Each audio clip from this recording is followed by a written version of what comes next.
Hello everyone, welcome to Ken studies. आज है 31 मार्च। Start करते हैं आज के एमसीक्यू क्वेश्चंस। आज का फर्स्ट क्वेश्चन है, Afanasy Nikitin seamount recently seen in the news is lies in which ocean. आपसे पूछा जा रहा है, अफांसे निकितिन सी माउंट जो हाल ही में खबरों में रहा है, ये किस महासागर में स्थित है? आपके ऑप्शन है Pacific ocean, Indian ocean, Atlantic ocean या फिर आर्कटिक ओशन। और इस क्वेश्चन में आपका करेक्ट ऑप्शन हो जाएगा ऑप्शन बी, ये स्थित है इंडियन ओशन में। आप यहाँ देख सकते हैं। सो इंडिया ने रिसेंटली अप्लाई किया है to the International Seabed Authority for rights to explore the Afanasy Nikitin seamount in the Indian Ocean. This seamount is a 400 kilometer long and 150 kilometer wide feature rich in cobalt, nickel, manganese and copper. So it lies 3000 kilometers from India's coast, rising 1200 meters above from the ocean floor. Seamount की बात करें तो they are formed through volcanic activity near mid-ocean ridges are hotspots for marine life with potential for active resource extraction. तो आपने देखा कि जो सी mount होता है, ये ज्वालामुखी गतिविधियों से बना पानी के नीचे का एक पर्वत होता है, जिसे समुद्री जीवन के लिए हॉटस्पॉट के रूप में जाना जाता है। अगर हम यहाँ पर इंटरनेशनल सीबेड अथॉरिटी की बात करें तो ये एक स्वायत्त अंतरराष्ट्रीय संगठन है जिसकी स्थापना की गई थी 1982 में और इसका मुख्यालय है किंगस्टन, जमाइका में। वर्तमान समय में इसके सदस्य देशों की बात करें तो इसमें 169 सदस्य हैं, जिसमें 168 कंट्रीज प्लस यूरोपीय यूनियन शामिल है। और इसके कार्य की बात करें तो इसका कार्य ये होता है कि ये गहरे समुद्र से संबंधित जो गतिविधियां होती हैं, उनसे उत्पन्न होने वाले हानिकारक प्रभावों से समुद्री पर्यावरण की जो सुरक्षा है वो सुनिश्चित करता है। बढ़ते हैं नेक्स्ट क्वेश्चन की ओर। Recently where was the first nuclear energy summit held? आपसे पूछा जा रहा है, हाल ही में पहला परमाणु ऊर्जा शिखर सम्मेलन कहां पर आयोजित किया गया? आपके ऑप्शन है न्यू दिल्ली, ब्रुसेल्स, मॉस्को या फिर बीजिंग। और इस क्वेश्चन में आपका करेक्ट ऑप्शन हो जाएगा ऑप्शन बी, इसका आयोजन किया गया है ब्रुसेल्स में। आप यहाँ देख सकते हैं। So leaders from 34 countries convened in Brussels for the Nuclear Energy Summit on March 21st, organized by the International Atomic Energy Agency and Belgium. So the summit aimed to explore strategies for leveraging nuclear power in achieving net zero emissions and sustainable development goals. Following COP28, where over 20 countries pledged to increase nuclear energy use, the summit emphasized practical steps for deployment and financing. तो आपने देखा, first nuclear energy summit का आयोजन Brussels में किया गया और इसके आयोजक करता रहे हैं इंटरनेशनल एटॉमिक एनर्जी एजेंसी और बेल्जियम। अगर हम अंतरराष्ट्रीय परमाणु ऊर्जा अभिकरण की बात करें तो ये एक स्वायत्त वैश्विक संस्था है जिसका उद्देश्य विश्व में परमाणु ऊर्जा का शांतिपूर्ण उपयोग सुनिश्चित करना है और साथ ही परमाणु ऊर्जा का जो सैन्य उपयोग है या इस प्रकार से या किसी भी प्रकार से इसका जो प्रयोग किया जाता है उसको रोकना है। इस संगठन की स्थापना की गई थी 1957 में और इसका मुख्यालय है वियना, ऑस्ट्रिया में। वर्तमान समय में अंतरराष्ट्रीय परमाणु ऊर्जा अभिकरण के महासचिव हैं मिस्र के मोहम्मद अलबारदेई। बढ़ते हैं नेक्स्ट क्वेश्चन की ओर। Consider the following nations. यहाँ पर कुछ राष्ट्रों के नाम दिए गए हैं, आपको उन पर विचार करना है। आपके ऑप्शंस हैं चाइना, फिलीपींस, लाओस और मलेशिया। सो आपसे पूछा जा रहा है कि उपरोक्त देशों में से कौन से देश आसियान के सदस्य हैं।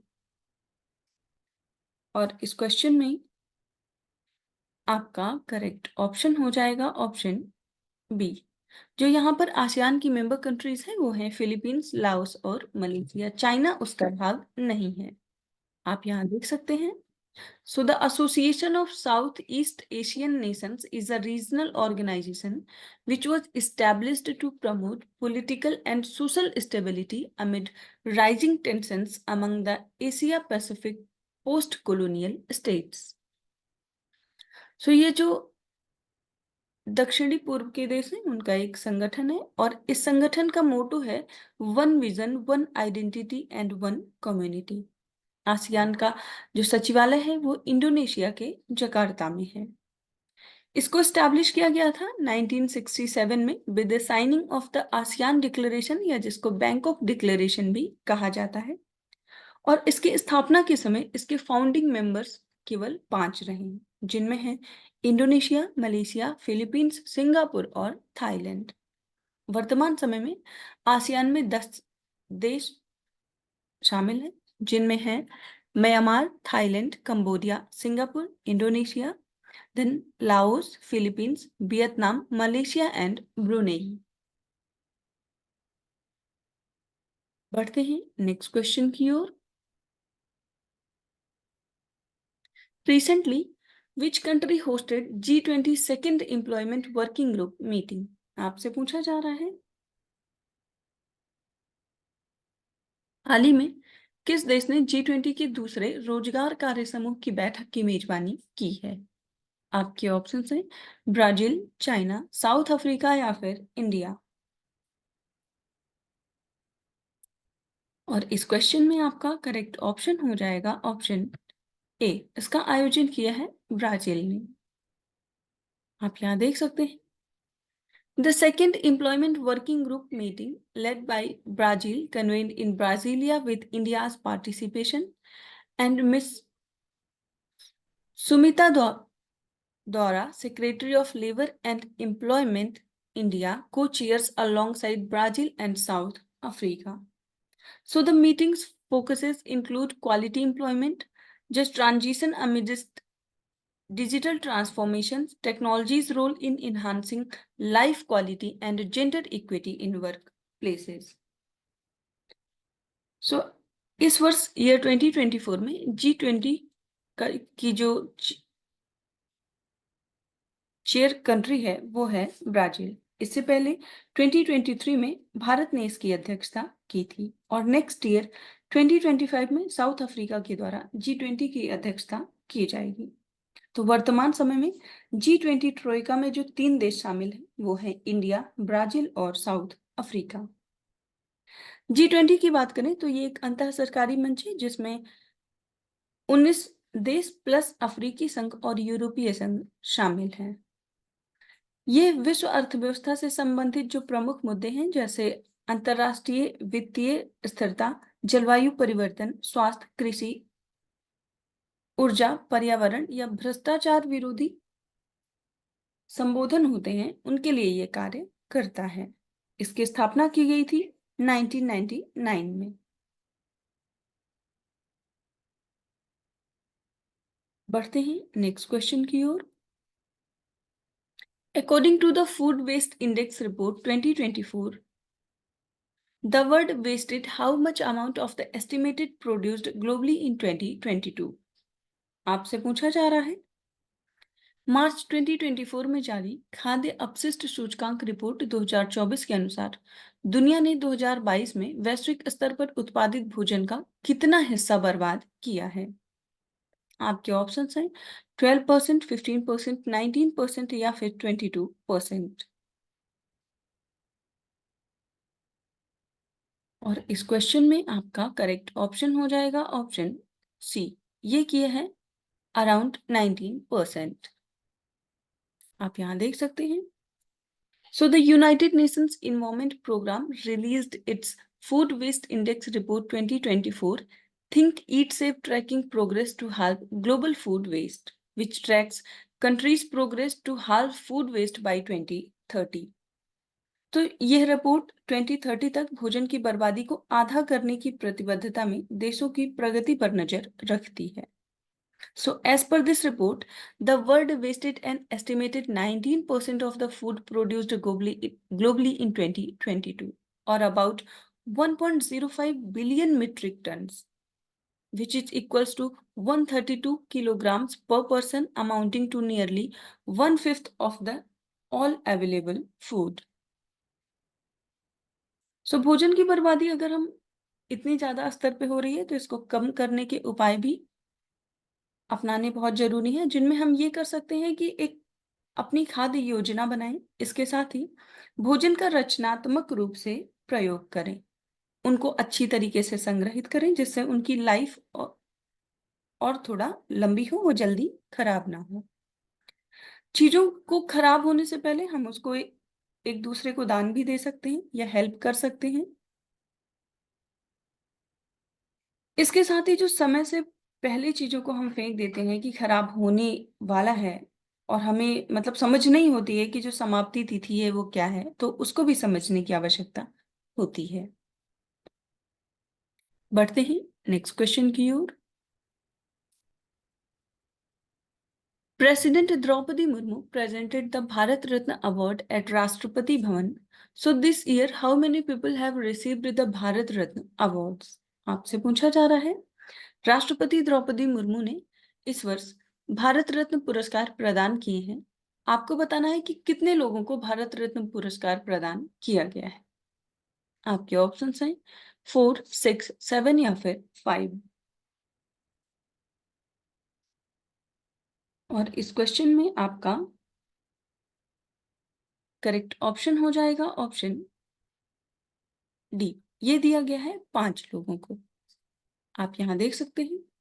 So President Draupadi Murmu presented the Bharat Ratna Award to former Prime Minister Chaudhary Charan Singh and P.V. Narasimha Rao, former Bihar Chief Minister Karpuri Thakur, eminent scientist M.S. Swaminathan, and Deputy Prime Minister L.K. Advani. So P.V. Narasimha Rao, Chaudhary Charan Singh, M.S. Swaminathan, and Karpuri Thakur received the award posthumously. And this year, government announced to give Bharat Ratna to the 5 persons. अगर हम Bharat Ratna awardees की बात करें जिन्हें इस वर्ष इस award से सम्मानित किया गया है, तो कर्पूरी ठाकुर बिहार के 11वें मुख्यमंत्री रहे हैं और इनका 2 कार्यकाल रहा है, 1970 टू 1971 एंड देन 1977 टू 1979।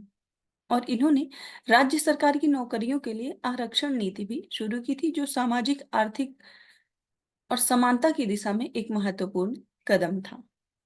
इसके साथ ही लाल कृष्ण आडवाणी की बात करें तो उन्होंने 2002 से 2004 तक भारत के उप प्रधानमंत्री के रूप में कार्य किया है। इसके साथ ही उन्होंने अयोध्या में राम मंदिर के निर्माण की वकालत करते हुए राम जन्मभूमि आंदोलन में भी महत्वपूर्ण भूमिका निभाई थी। एक महत्वपूर्ण बात यह है कि लाल कृष्ण आडवाणी संसद के निचले सदन में सबसे लंबे समय तक रहने वाले विपक्ष के नेता हैं। बात करते हैं पीवी नरसिम्हा राव की, तो वो भारत के 9वें प्रधानमंत्री हैं जिनका टेन्योर रहा है 1991 से 1996 तक। और भारतीय अर्थव्यवस्था को उदार बनाने में उन्होंने महत्वपूर्ण भूमिका निभाई थी। इन्हीं के कार्यकाल में लाइसेंस राज का खात्मा हुआ था और नई आर्थिक नीति की शुरुआत की गई थी, जिससे आर्थिक विकास को बढ़ावा मिला। बात करते हैं चौधरी चरण सिंह की। ये भारत के 5वें प्रधानमंत्री रहे हैं जिनका टेन्योर रहा है 1979 से 1980 तक और ये किसानों के अधिकारों के समर्थक थे। इसके साथ ही बात करें एम एस स्वामीनाथन की, तो एम एस स्वामीनाथन को भारत में हरित क्रांति के जनक के रूप में जाना जाता है। भारतीय कृषि अनुसंधान परिषद के महानिदेशक के रूप में इन्होंने कार्य किया है और भारतीय कृषि में क्रांति लाने के लिए इन्होंने महत्वपूर्ण भूमिका निभाई है। तो आप ध्यान रखेंगे इस वर्ष भारत रत्न से इन 5 लोगों को सम्मानित किया गया है। आज के करंट अफेयर सेशन में इतना ही। Thank you for watching. Do like, share and subscribe.